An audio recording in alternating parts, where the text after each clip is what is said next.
Então vamos lá, retomando de onde nós paramos. Estão conseguindo ver minha tela direitinho aí?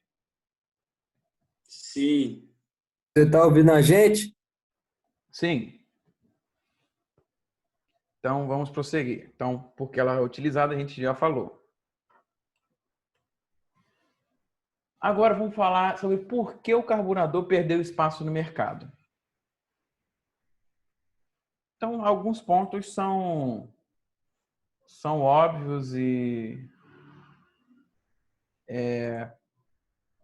que a gente já discutiu anteriormente, mas são alguns que nós estamos falando aqui, né? É com relação à economia, eficiência e proteção ao meio ambiente. Então, ele não supria as necessidades, não supria as necessidades dos novos veículos, ou seja, com relação à eficiência de injeção de combustível, perdão. Aí, a partir daí, como eu falei anteriormente, não tem aquele cálculo preciso com relação à injeção de combustível. Então, na maioria das vezes, injeta combustível a mais, ou seja, uma mistura rica, além do necessário. Por consequência, esse combustível que não é queimado, ele se torna gás posteriormente no sistema de escapamento, sistema de exaustão, e é liberado na natureza. Então, por gastar combustível a mais que o necessário, ele é menos econômico e também, como eu acabei de falar, a mistura estequiométrica não é perfeita, então ele não tem êxito na sua comparação ar combustível, que todo o sistema todos os sistemas do motor é baseado basicamente na mistura estequiométrica, a partir daí leva em consideração todos os outros sistemas dependentes dessa situação. Tem uma pessoa perdida aí que não sabe cadê o link da aula. Se vocês puderem ajudar, se falou no grupo aí, vocês deem uma olhada, por favor. Eu respondi um e-mail aqui agora, mas se falar com vocês, Quem? vocês passem o link novo. Quem é? É o Caraca. Natan. Ele falou alguma coisa aí no grupo? Aí ferrou, porque tem uns 3 Natan. Se ele falou alguma coisa, vocês dêem uma olhada. Se não, a gente prossegue. Aqui eu falei com ele que o link está no... Conta que ninguém viu, professor. Não, que isso. Eu falei que está no portal. Mandei por mensagem, né? Mandei aqui no grupo não, professor. Vamos ver se ele aparece aí depois. Lembra que eu mandei o novo link e a senha por mensagem no portal? Eu joguei no grupo lá também, lá o link. Tranquilo. Obrigado. Depois ele aparece aí. Vamos continuar. Então, esses são os motivos pelos quais o carburador acabou perdendo espaço. Componentes do sistema. Então, vamos descobrir cada um deles. Então, quais são os componentes do sistema, assim, no geral? Nós temos a central de controle, que também pode ser chamada de sistema eletrônico inteligente, ou sistema de gerenciamento inteligente, ou central eletrônica de controle. Eu gosto de chamar de central eletrônica, mas utilizar qualquer um desses nomes que aí está correto. Nós temos os sensores, que são aqueles que recebem as informações e passam para frente, para a central eletrônica. E da central eletrônica surge o comando para que os atuadores, como o próprio nome diz, atuem. Então, se alguém falar, meu sensor não está atuando corretamente, está errado. O sensor mede, transmite informação. O atuador atua. Então, se vocês observarem a imagem que aí está, mostra exatamente no momento que é injetado o combustível, nesse GIF, né? E ocorre a explosão e o ciclo vai trabalhando em cada um dos cilindros, lembrando sempre que é um por vez que ocorre em cada um dos tempos do motor.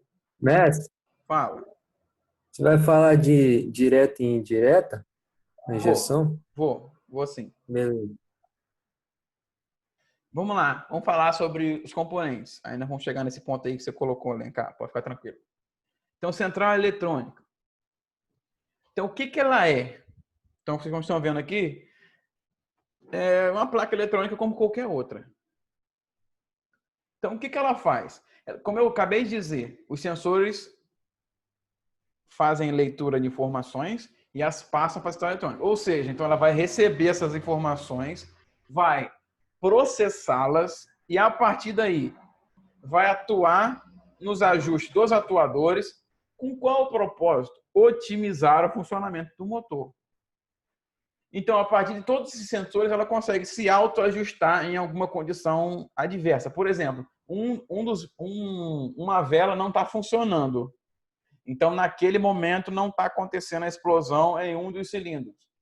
A injeção eletrônica vai tentar compensar esse problema. Vai dar certo? Não vai 100%, porque aí, se tem 4 cilindros, é para trabalhar com os 4.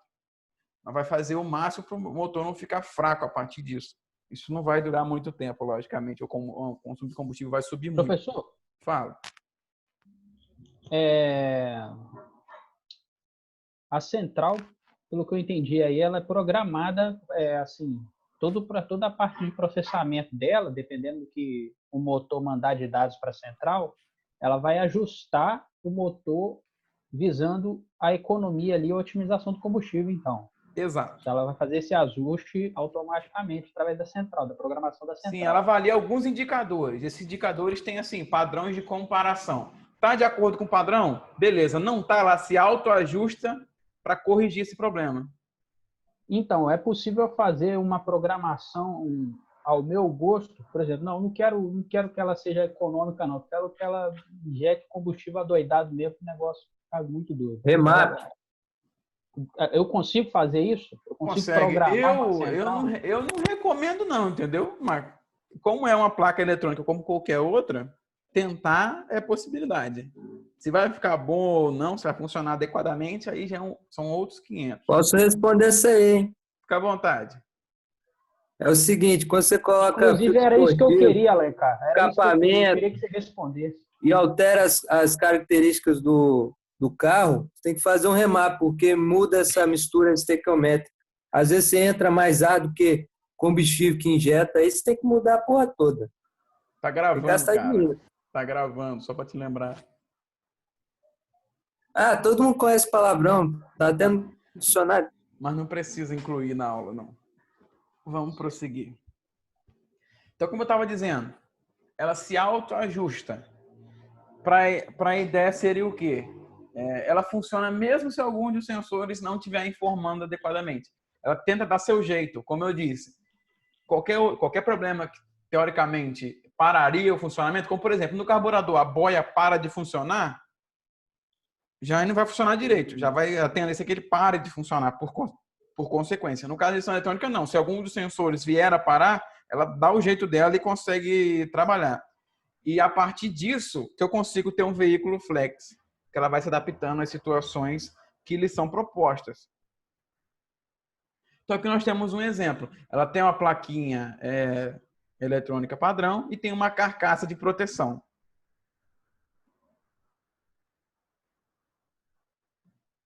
Sensores.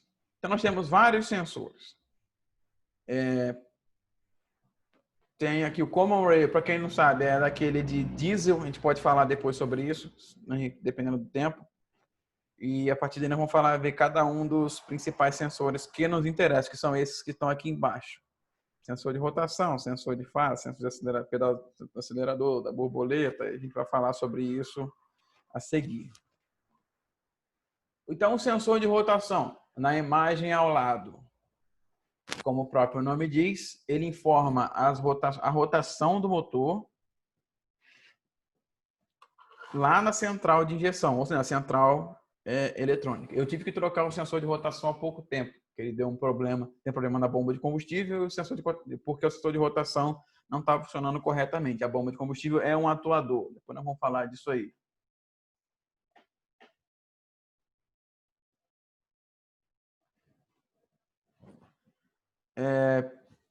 Além disso, ele informa a posição do virabrequim, porque é a partir dele que se verificam as suas rotações. Então, logo vai indicar em qual dos pontos, qual dos cilindros deve ser injetado o combustível.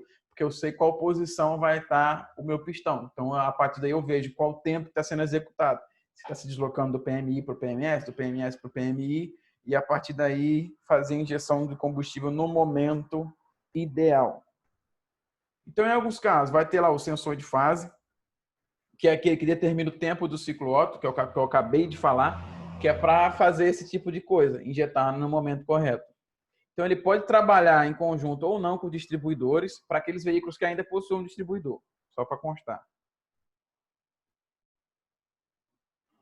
Então, ele vai estar lá bonitinho. Ele é um sensor de referência. Para quem não sabe, pessoal, ele é um sensor magnético. O que isso quer dizer? O campo magnético dele é perturbado pelas rotações do virabrequim, no caso aí do volante. Ele é perturbado, então perturba-se o campo magnético e ele conta quantas vezes ocorre essa perturbação por minuto. Por consequência, consegue informar as rotações. RPM, rotações por minuto. Cada vez que é perturbado o campo magnético desse sensor, ele envia um sinal para a central eletrônica e vai fazendo a contagem das vezes. Lógico que isso é feito muito, muito, muito rápido. Não dá para ver, porque é por minuto.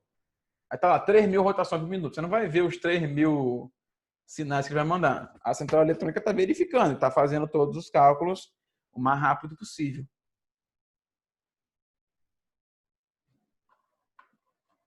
Então, é como eu disse, ele tem esse sistema de funcionamento que tem um ímã, porque ele é magnético, logo vai ter um ímã, no caso vai ser um ímã, um eletroímã, né? Que ele vai fazer essa contagem de rotação. Então, vamos lá. Sensor de massa de fluxo de ar. Aí, aqui desse sistema, bem como o carburador, é que os nomes são... O nome dos componentes é bem sugestivo. O sistema, o sensor de rotação verifica as rotações, o sensor de massa e fluxo de ar verifica a massa de fluxo de ar. Como? Ele mede e vai informar a central eletrônica a quantidade de ar que está sendo admitida. Para quê? Qual o propósito de se informar a quantidade de massa de ar admitida? Fazer o cálculo da razão estequiométrica, que é a base principal de funcionamento do sistema de injeção eletrônica. Deixar ela sempre no padrão, entre 23 e 24 para 1. Então, aqui nós temos os conectores. E aqui nós temos um exemplo de sensor de massa de fluxo de ar. Sensor de oxigênio, também chamado popularmente de sonda lambda, que é o nome que eu conhecia antes dessa matéria, sonda lambda. Quando eu vi essa matéria no técnico, na engenharia, eu conheci como sonda lambda. Aí alguns chamavam de sensor de oxigênio. É por isso que eu trouxe os dois nomes aqui hoje para vocês. Então, a posição dela quando a boa parte do sistema está localizado na entrada de combustível, ou seja, no sistema de alimentação, lá na admissão, o sistema de alimentação, só lembrando que ele é composto por admissão e escape, tá? Só para lembrar vocês, a alimentação é admissão e escape em conjunto. Então, retomando o raciocínio. A maioria dos sensores está posicionado na parte de admissão. Esse sensor de oxigênio está lá no escape, localizado mais precisamente no cano de descarga, então no sistema de escapamento. Ele auxilia no funcionamento do sistema flex. Como isso? A sonda lambda consegue identificar qual é o combustível que está sendo admitido no sistema. E a partir daí, programa todo o sistema para atuar de acordo com o combustível específico que foi percebido, notado e verificado no seu funcionamento. Então, sem a sonda lambda, não seria possível utilizar o sistema flex. Além disso, como ele é um sensor de oxigênio, ele vai medir a quantidade de oxigênio que está passando nos gases que vieram lá da queima, da exaustão, que é o quarto tempo, se for um motor de 4 tempos, logicamente. Então, ele vai fazer a verificação a partir daí dos poluentes da descarga e fazendo a medição de oxigênio. Se eu tenho muito oxigênio, a minha mistura é pobre, se eu tenho pouco, o oxigênio, a mistura é rica. Qual é o problema com relação à poluição? Quando a mistura é rica. Está sobrando combustível. Esse combustível vai ser queimado durante a passagem dele pelo sistema de exaustão e vai se transformar em gases poluentes que vai ser eliminado pelo sistema de escapamento, que não é esse o nosso interesse. Nós queremos evitar ao máximo a poluição desnecessária. Ela vai acontecer independente do sistema estar funcionando ou não. Então, a partir daí, a gente entende quais são as funções do sensor de oxigênio. Então, diferente do primeiro sensor, ele cumpre mais de uma função.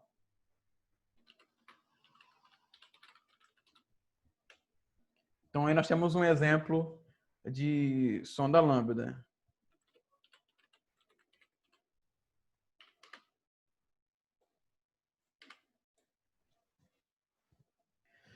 Sensor de posição de borboleta. Então, como eu disse, todos os nomes são dedutivos. Então, a partir dele eu consigo identificar qual é a função do sensor. Para os amigos que não sabem o que é borboleta, ou que não viram a nossa aula passada. Borboleta é aquele momento que você pisa no acelerador, ocorre a abertura para a entrada do ar. E tem um sistema de, como é o próprio nome diz, de borboleta. Vocês que fizeram já matéria com válvula, uma válvula borboleta é igualzinho. Então, a borboleta ela se abre e se fecha de acordo com a necessidade de atingir maiores velocidades, de fazer com que o motor funcione mais rapidamente, com mais giros, completando mais tempo, ou seja, necessitando de mais ar. Então, o que esse sensor de posição da borboleta faz? Ele mede a abertura da borboleta do acelerador. Nos sistemas mais simples, a abertura era diretamente conectada ao pedal de aceleração do veículo. O quanto eu piso é o quanto ela abre. Então, se eu pisar até o fundo, ela abre toda. Hoje, com o sistema eletrônico mais bem desenvolvido, não é assim que se funciona. Você pode pisar até o final, a borboleta não vai abrir, ela vai abrir só o necessário. Então, quando se dirige veículos mais novos, por exemplo, com tecnologia como uma Range Rover, um Evoque, você pode pisar no fundo à vontade, que vai ter aquele chamado lag, aquele delay para acelerar até o fundo, que é para se executar a ordem para a borboleta para ela abrir totalmente, que seria esse objetivo. A central eletrônica tem que perceber que isso está acontecendo e mandar a informação. Então, esse sensor verifica o quanto a borboleta se abre, com qual propósito. Eu consigo, como o exemplo que eu acabei de dar. Eu quero informar a velocidade que eu quero imprimir no meu veículo. Para quê? Porque eu tenho que responder rapidamente, para que esse delay que eu comentei seja mínimo. E onde ela fica localizada? Na entrada do coletor de admissão. Bem intuitivo também. Então, tudo isso aqui para a gente está fazendo sentido. Pelo menos até agora, se está fluindo para vocês, está ótimo. Então, vou prosseguir. Tá tranquilo até aqui?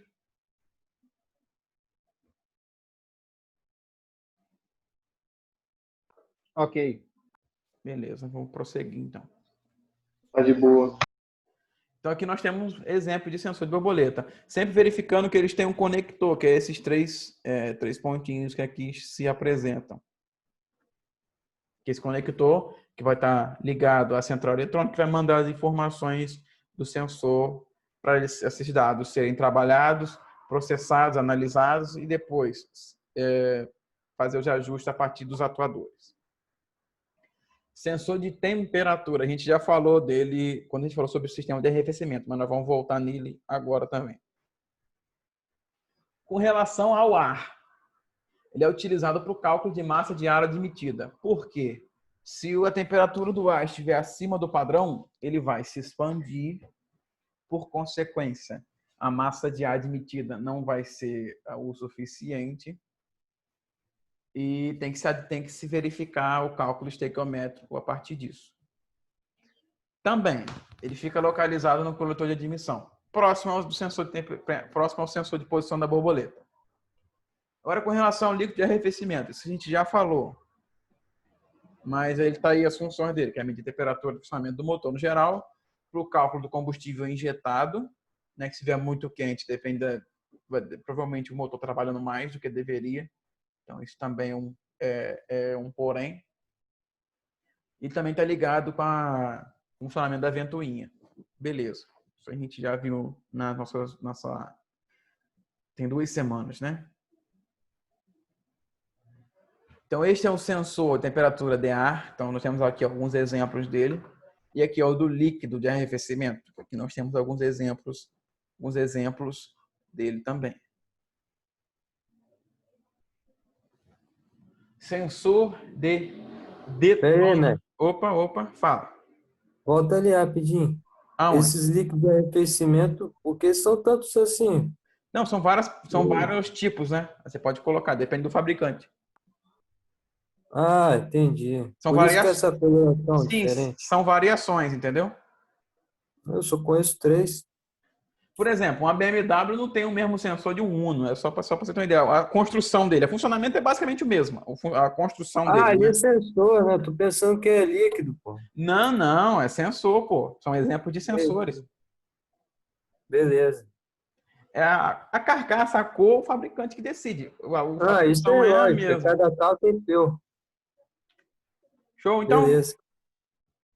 beleza. Então, vou continuar. Então, sensor de detonação. Mais uma vez, o nome é intuitivo. Vai fazer o quê? Ele vai medir os ruídos derivados da explosão. Com qual propósito? Que a partir desses ruídos eu vou ter aquele fator de comparação para verificar se a explosão está ocorrendo da maneira correta. Ou seja, eu vou fazer, se tiver algum problema, eu vou lá poder fazer um ajuste no centelhamento da vela, para que a centelha ocorra no melhor momento possível, no momento mais propício possível para o sistema. Que a partir daí dá para fazer algumas alterações com relação à taxa de compressão, para fazer a explosão funcionar da maneira correta. Mas a função principal dele é ajudar no ponto de centelhamento. E aqui é um exemplo que nós temos de sensor de detonação. Uma imagem meramente ilustrativa. Só para deixar claro, pessoal, esse sensor de detonação, todos esses sensores que nós estamos mostrando aqui, eles são pequenos, tá? Por mais que a imagem esteja ampliada aí, eles são pequenos, cabe na mão e sobra, né? Só para deixar claro. Eu não tenho nenhum aqui agora porque eu não tô na casa dos meus pais, não tô na minha casa. Lá eu tenho alguns exemplos. Aqui eu não vou ter para poder mostrar para vocês. Beleza, com relação aos sensores, alguém quer fazer alguma pergunta? Ou tá claro? Tranquilo. Beleza. Esse sensor de detonação vai aonde, mestre? Ele vai onde a explosão ocorre dentro da camisa, correto? Então ele está lá posicionado também para verificar os ruídos de detonação da explosão. Então ele fica em cima da camisa? Vou tentar achar alguma imagem aqui. Beleza. Lógico que a variação construtiva existe, mas ela tem que estar próxima à explosão para poder ser verificada. Então, posso passar para atuadores? Pode. Pode prosseguir. Ótimo, então.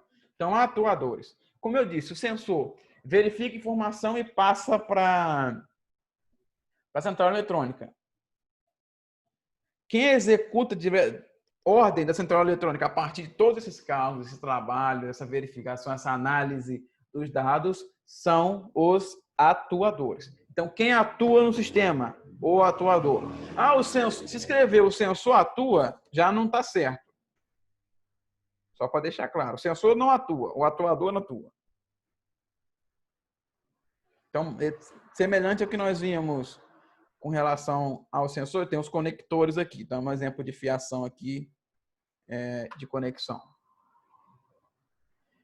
vamos lá. Um dos sensores, um dos atuadores que eu tive que trocar no meu veículo, a bomba de combustível. Eu troquei só o refil, né? A carcaça fica, sai a parte interna.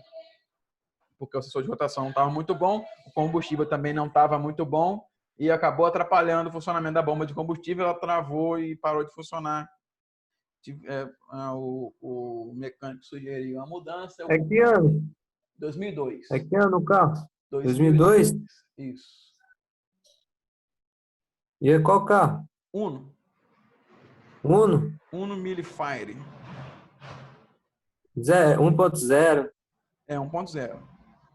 Top. O carro é maravilhoso. Tá começando a dar Professor. muito problema, mas ele é maravilhoso.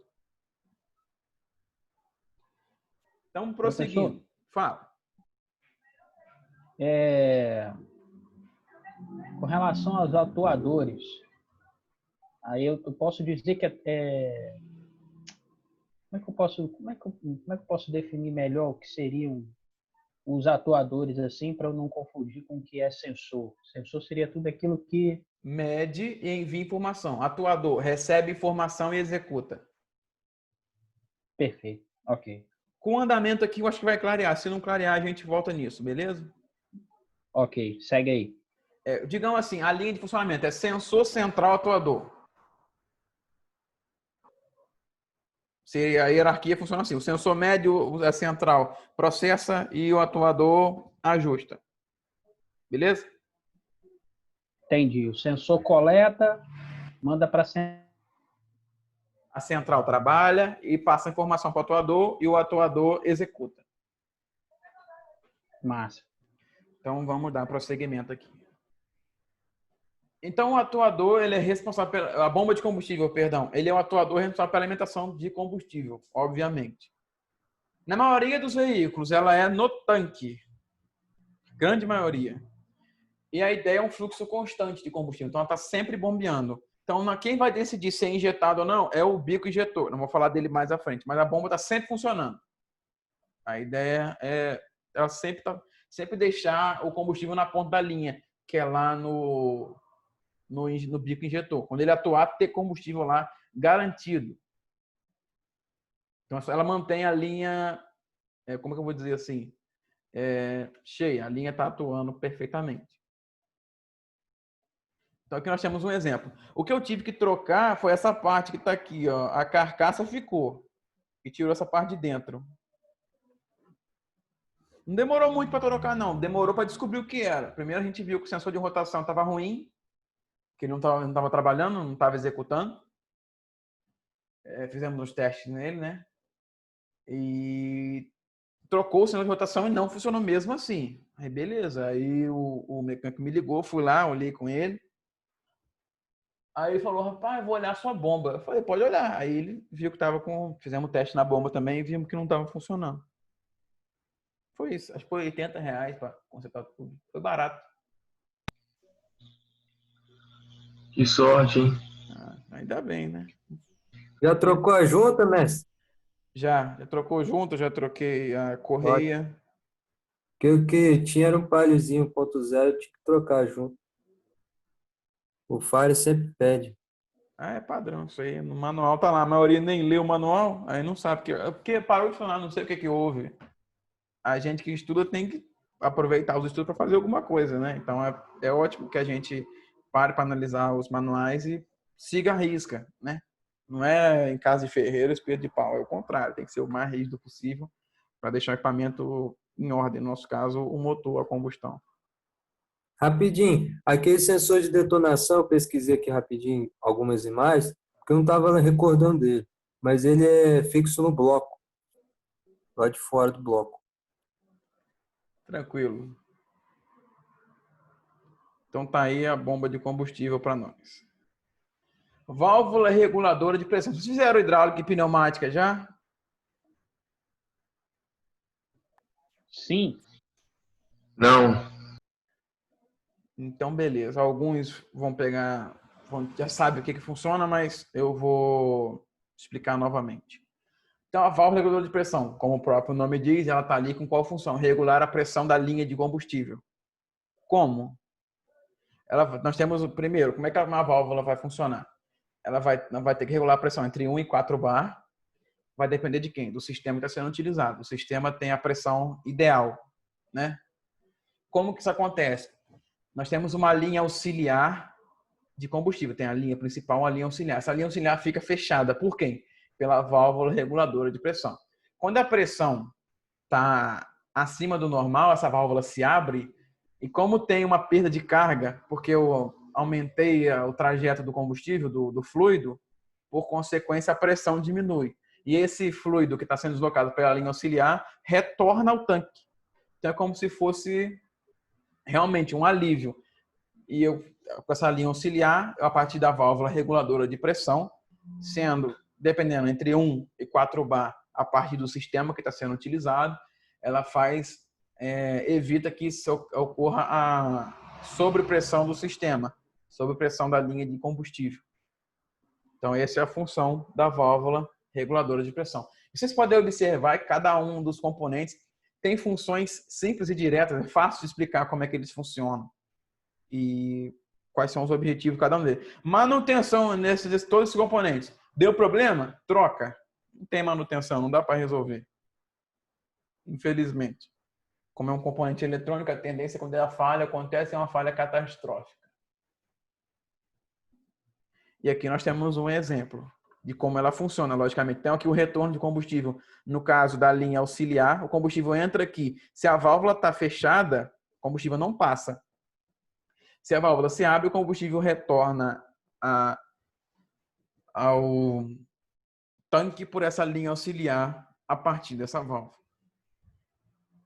Então, a válvula é normalmente fechada. O que isso quer dizer? Se não acontecer nada diferente, ela está fechada. Então, a válvula do tipo NF, quando ela se abre, quando ocorre a necessidade. Então, ela é um atuador. Ela atua depois da informação de pressão, por exemplo, que está acima do normal, ela se abre. Então, ela é um atuador porque ela funciona a partir de uma medição de pressão, né? E faz o seu ajuste. Então, isso que um atuador faz. Ajustes a partir dos resultados, dos valores dos indicadores que foram informados pelos sensores, processados pela central eletrônica.